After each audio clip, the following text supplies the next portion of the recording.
Hello guys, and welcome to this video. I'm going to be showing you how to create a point cloud effect using Higgsfield AI. Now in case you don't know what it means or how it looks like, this is how the point cloud effect would look like if you created it.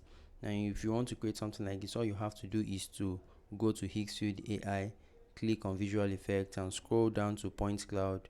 You can also scroll through Higgsfield to see some the other great great if VFX effects you can actually create using this particular AI. So once you've clicked on the point cloud effects, you'll be brought to a page like this. You can see various samples created using this particular effect, and all you have to do is to click on generate. So once you click on generate, you'll be brought to a page where you can actually upload your own picture.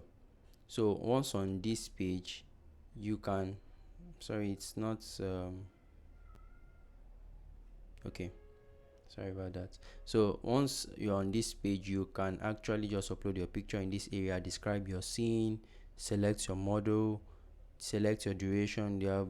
It depends on the model you choose. Some models will allow for longer generations, like this Minimax. So this one you can just observe and see that this gives you between 6 and 10 seconds of video, while all of this gives 5 and 10. This is 8 seconds, but this gives you audio and it's at 720p. This can give you 6 to 10 but at 512. So it just depends on what you want, and you can go on to choose it, but you can see most of them are premium. So if you want to really enjoy the Higgs video, I suggest you go for the premium one.